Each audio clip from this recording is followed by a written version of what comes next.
السلام علیکم ورحمت الله تعالی وبرکاته. حامد او مصلی او بعد محترم ورو پښتنه کړی د چې یو کس ته هغه خپل لور نه پښتنه ونه کی او بل چاته په نکاح ورکی او یاد ده چې وری کی بیا ورته وي زستا د نفس او مہر وکیلم فلهذا د دې نکاح څخه حکم دی.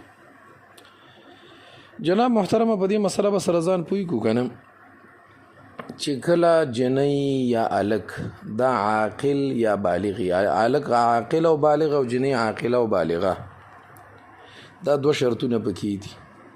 چې کله دا عاقله او بالغه وي نو د هغې نکاح د بل چا سره کول دا ته نکاح فضولي وایي. فضولي مطلب دا دی دا د دې هلک او د دې جنۍ تر اجازته پورې موقوف دي.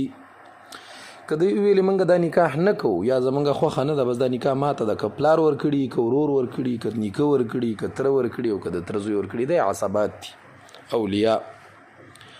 نو فلهذا دا نکاح تر هغې پورې نه ده نافظه چې تر څو پورې دغه هلک یا د جنۍ اجازت نه ورکړي. نو دلته که دا جنۍ عاقله بالغه وي نو بالکل د دې اجازت ضروری دی. دا وګوره دا مسله مې یو لسو فتاوو کې کتلې.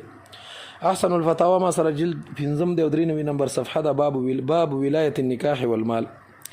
د اوږد همدغه تفصیل ور باندې شوی دی چې یو جنۍ د عاقله د بالغه د خو هغې خپلو خپلوانو بل چاته په نکاح ورکړي دی. ورته عاقله بالغه عورت کا نکاح میں خود مختار ہے و دا خود مختار ده. او نور بیا د فتاوا شامیح عبارت پر نقل کړی دی. قال فی شرح التنویر ولا تجبر البالغه البکر على النکاح لانقطاع الولایه بالبلوغ. دا وګوره دا قرنګي دا مسله باقاعده طور سره جامع الفتاوا لیکلې.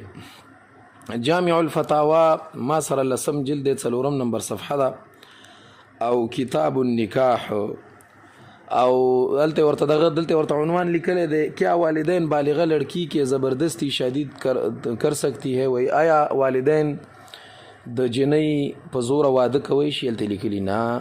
د قرنګي دا مسله باقاعده تو سره خیر الفتاوا لیکلی 4 جلد او 301 نمبر صفحه د نکاح دی کې د باقاعده تور سره لیکي وای چې یو بالغه جلکې په نکاح سره ورکړي د خود نکاح نه وروسته هغې ته معلومات وشي چې یاره ته خو پلاني ته ورکړي او هغې ویل دا زه نه منم. نو دی به ورته وایي بر تقدیر صحت جمله سوال یہ نکاح منعقد نہیں ہوا. وای دا تاسو چې څه خیل لیکلي دي وای کم دغسې شوي نو دا نکاح منعقده نه ده. لڑکی به دستور آزاد ہے اور جہاں چاہے عقد کر سکتی ہے چې بل چا سره وغواړي عقد ورسره کوی شي. حواله را نقل کړي د فتاوا عالمگیری چې هندیه ورته وایي لا یجوز نکاح احد على بالغه. دا وګوره لا یجوز نکاح احد کې پلار هم راغی. عالمگیری فتاوا عالمگیری د 2 جلد 19 نمبر صفحه ده باب فی الاولیاء والاکفاء. دا قرنګي دا مسله محترمه فتاوا حقانی ډیره مزیدار حل کړي. فتاوا حقانیه جلد 4 ده او جلد 4 ده او صفحه 299 کتاب النکاح. بالغه عورت کی نکاح کے لیے مجبور نہیں کیا جا سکتا. البته ډیر بهترین تفصیل په ور کړی دی، ډیر بهترین تفصیل کړی دی. لیکلي دي چې عاقله بالغه دا په خپل نفس کې خود مختار ده فلهذا د دې اجازت ضروری دی. دی لیکلي چې پلار ته هم اجازت اخیستل ضروری دي او که اجازت یې وانه خلي نو فلهذا دا نکاح منعقد نه ده. په دې خبره د سرخلاص دا وګوره نو درته مې خلاص کړه چې فتاوا حقانیه 4 جلد او 300 نمبر صفحه ده 299 کی شروع کی 300 نمبر باندې بیا ختمیږي. د وی بالغه بیٹی کی نکاح باپ کو اجازت لینا ضروری ہے. وای که چېرته بالغه لور ورکوي نو پلار ته هم په دې کې اجازت ضروری ده. د قرنګي دا فتاوا د علوم زکریا لیکلي 3 جلد 409 نمبر صفحه ده ولایت او کفاءت.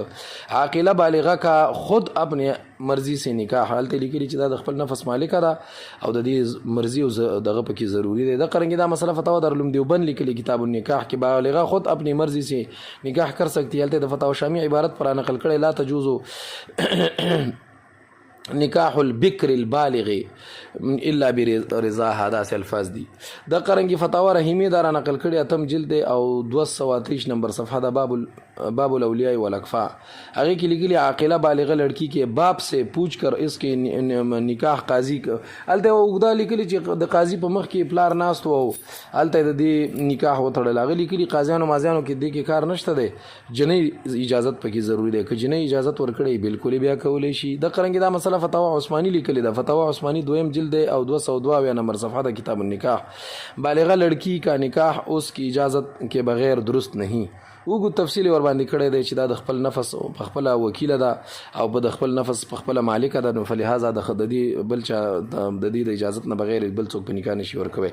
او دا د فتاوا عالمگیری حواله ور باندې را نقل کړي چې چاته اجازت نشته چې د بالغی نکاح وکړي. د قرنګي دا مسله فتاوا محمودی لیکلي لسم جلد 650 نمبر صفحه د باب النکاح صحیح. لړکی کې جبر النکاح وي په زور باندې د خپل لور بل چاته ورکړه غلی کې صحیح نه ده. دا مسله فتاوا کفایت المفتی کې مفتی اعظم هند 5 جلد 350 نمبر